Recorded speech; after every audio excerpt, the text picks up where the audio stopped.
আমরা এবার শিখব সিরিজ এবং প্যারালাল সার্কিট। এই সিরিজ এবং প্যারালাল সার্কিট চেনাটা খুবই জরুরি। সিরিজ এবং প্যারালাল সার্কিট যদি আমরা না চিনি তাহলে কোনো সার্কিট আমরা সলভ করতে পারবো না। আসি এবার প্রথমে আমরা সিরিজ সার্কিট চিনব। এই সিরিজ সার্কিট লক্ষ্য করো যে এটা আমার একটা কি সিরিজ সার্কিট। সিরিজ সার্কিটের ক্ষেত্রে রেজিস্ট্যান্সগুলা একটার পর একটা সিরিজে যুক্ত থাকবে, মানে কি সিরিয়ালে যুক্ত থাকে।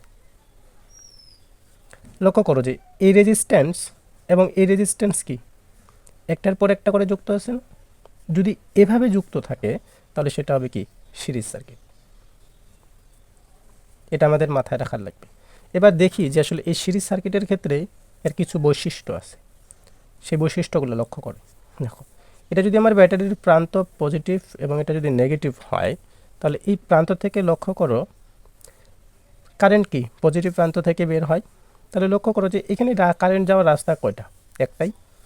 তাহলে কি প্রতিটা রেজিস্ট্যান্সের কারেন্ট কি একই হবে না? এজন্য বলা হচ্ছে সিরিজ সার্কিটের ক্ষেত্রে প্রতিটি রেজিস্ট্যান্সের কারেন্ট কি সমান। এটা আমার কি এক নাম্বার বৈশিষ্ট্য ধরলাম। তাহলে আই সমান সমান কি মোট কারেন্টের সবগুলো রেজিস্ট্যান্সের কারেন্ট সমান হবে I1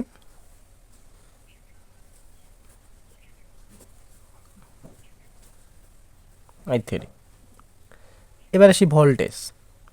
সিরিজে কি ভোল্টেজ ডিভাইডেড হয়, তাহলে কি এখানে কি টোটাল ভোল্টেজ এই প্রথম অবস্থায় এখানে কি হবে V1 ড্রপ হবে, কিছু ভোল্টেজ এটাতে ড্রপ হবে V2 পরিমাণের, এবং কিছু ভোল্টেজ এটাতে ড্রপ হবে।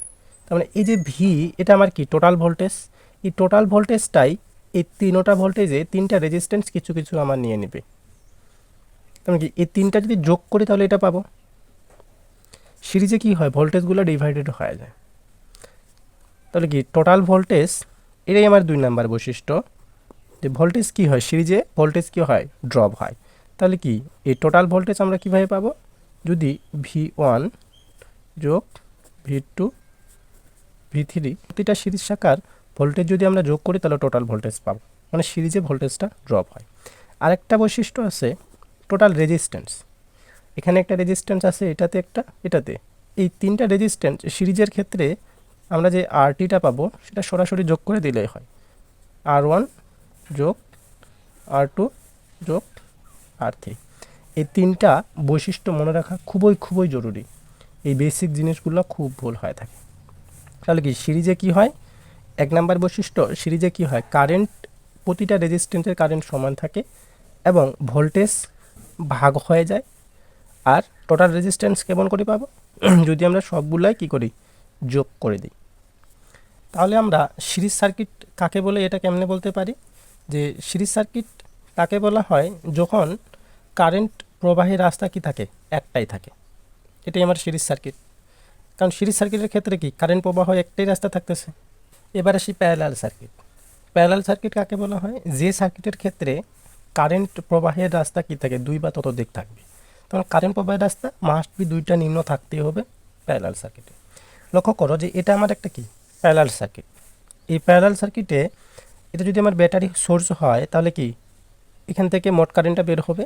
এই পয়েন্টে আসে একটা কারেন্ট কি এই পাশে একটা রাস্তা পাইছে, একটা কি এই পাশে যাওয়ার রাস্তা পাইছে।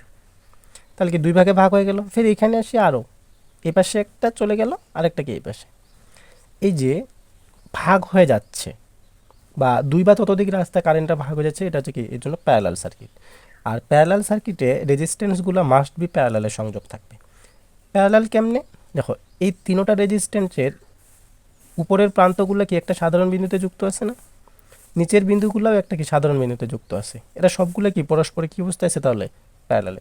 যদি রেজিস্ট্যান্সের এক পাশের বিন্দুগুলা একটি সাধারণ বিন্দু এবং অপর পাশের বিন্দুগুলো অপর একটি সাধারণ বিন্দুতে যুক্ত থাকে তাহলে সেটা প্যারালাল অবস্থায় থাকবে। এবং এদের এবার কি কি বৈশিষ্ট্য আছে সেটা যদি আমরা একটু লক্ষ্য করি, দেখো এই মোট কারেন্টটা কি 3 ভাগে ভাগ হয়ে গেছে না? তার মানে কি তিনোটা রেজিস্ট্যান্সের কারেন্ট যদি আমি যোগ করি তাহলে মোট কারেন্টটা পাবো, কারণ মোট কারেন্ট থেকেই তো তিনোটা কারেন্ট আমি পাইছি। অতএব এই তিনটা কারেন্ট যদি আমি কি করি এক জায়গায় করি তাহলে কি মোট কারেন্টটা পাবো। তাহলে বলা যায় যে মোট কারেন্ট হচ্ছে কি আমার I1 যোগ I2 যোগ হচ্ছে কি I3। যদি আমি ভোল্টেজের ক্ষেত্রে আসি, লক্ষ্য করো ভোল্টেজ কি কখনো একটা পয়েন্টে দুইটা ভোল্টেজ হতে পারে না। তার মানে কি এই পয়েন্ট এবং এই পয়েন্টের মধ্যবর্তী ভোল্টেজ কত ভি। দেখো এই পয়েন্ট আর এই পয়েন্ট কি আলাদা, একই না।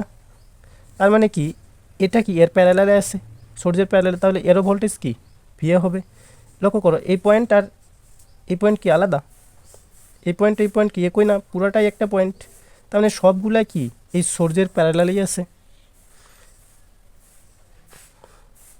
এই পয়েন্ট হিসাবটা একটু পরে বোঝাবো, তবে শুধুমাত্র মনে রাখো যতক্ষণ পর্যন্ত বাধা না পাবে বা রেজিস্ট্যান্স না আসে সবগুলোই কি ততক্ষণ পর্যন্ত একটা পয়েন্ট নেওয়া যায়। যদি আমি এটা এ পয়েন্ট ধরি তাহলে পুরোটাই আমার কি এ পয়েন্ট হবে, কারণ এখানে কোনো বাধা নাই।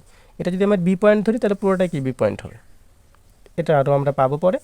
তাহলে সেম জিনিস, তাহলে কি সবগুলো যেহেতু প্যারালালে আছে তাহলে টোটাল ভোল্টেজের সমান হবে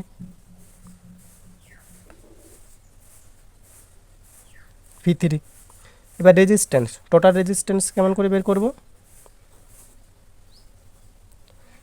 এই তিনোটাই কি যদি আমি প্যারালাল করে দেই তাহলে হয়ে যাবে। এই প্যারালাল এবার আমরা শিখবো হচ্ছে R1, এই যে প্যারালাল চিহ্ন দিয়ে, R3, এটা দিয়ে আমার ক্যালকুলেশন করা খুব ইজি হবে। সেই আগের মতো আমরা প্যারালাল আর করবো না। তাহলে প্যারালাল সার্কিটে কি শাখা কারেন্টগুলোর যোগফল হচ্ছে কি মোট কারেন্ট, এবং প্রতিটি প্যারালাল শাখার ভোল্টেজ কি সমান। আর প্যারালাল কেমনে করা হয় সেটা, এই প্যারালাল সার্কিট আর সিরিজ সার্কিট চেনাটা খুবই জরুরি। যদি আপনি প্যারালাল সার্কিট আর সিরিজ সার্কিট না চিনতে পারেন তাহলে এরপরে নেক্সট স্টেপ যাওয়ার কল্পনাই করা যায় না।